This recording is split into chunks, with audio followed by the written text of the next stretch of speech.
बुद्ध कहते हैं कि मनुष्य केवल उन्हीं बातों को स्वीकार करता है जो उसके मन के अनुरूप होती हैं। वह कभी भी उन बातों को ना देखना चाहता है और ना सुनना चाहता है जो उसके मन के अनुरूप ना हो।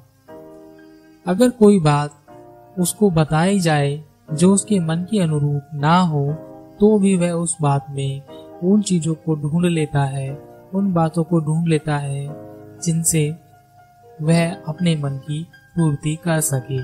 बुद्ध अपने शिष्यों के साथ प्रवचन देने के लिए कहीं जा रहे थे। रास्ते में उनके प्रिय शिष्य आनंद ने उनसे पूछा कि हे बुद्ध, आप इतने लोगों को प्रवचन देते हैं, उनमें से कुछ आपके साथ आते हैं, कुछ आपके विरोध में हो जाते हैं। जो आपके साथ आते हैं उनमें से कुछ आपके संग में सम्मिलित हो जाते हैं और कुछ वापस चले जाते हैं। जो आपके संग में सम्मिलित होते हैं उनमें से कुछ ज्ञान को प्राप्त हो जाते हैं और कुछ लोग भटक जाते हैं। ऐसा क्यों होता है बुद्ध? आप जैसा गुरु पाकर भी और आपसे इतनी ज्ञान की बातें सुनकर भी सभी लोग एक समान प्रतिक्रिया क्यों नहीं देते? बुद्ध ने उस समय आनंद से कुछ ना कहा। बुद्ध एक गांव में पहुंचे और अपना प्रवचन देने लगे। अपने प्रवचन खत्म करते हुए उन्होंने आखिर में कहा, जागो, समय हाथ से निकल रहा है। सभा विसर्जित होने के बाद उन्होंने अपने प्रिय शिष्य आनंद से कहा, चलो थोड़ी दूर घूम कर आते हैं। आनंद बुद्ध के साथ चल दिए। अभी वे विहार के मुख्य दरवाजे तक ही पहुंचे थे कि किनारे पर रुककर खड़े हो गए। प्रवचन सुनने आए लोग एक एक करके बाहर निकल रहे थे, इसलिए भीड़ सी हो गई थी।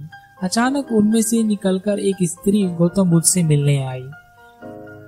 उसने कहा, तथागत, मैं नर्तकी हूँ। आज नगर सेठ के घर मेरे नृत्य का कार्यक्रम पहले से तय था, लेकिन मैं उसके बारे में भूल चुकी थी।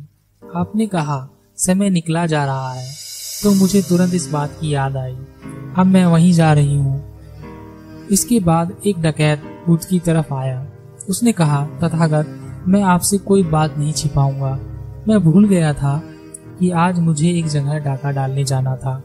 आपका उपदेश सुनते ही मुझे अपनी योजना याद आई और मैं वहां अब डाका डालने जा रहा हूँ। आपका बहुत बहुत धन्यवाद।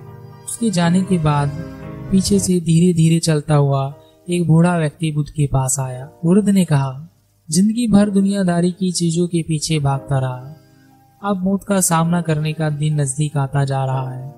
तब मुझे लग रहा है कि सारी जिंदगी यूं ही बेकार हो गई। आपकी बातों से आज मेरी आंखें खुल गई हैं। आज से मैं सारी दुनियादारी मोह छोड़कर निर्वाण के लिए कोशिश करना चाहता हूँ।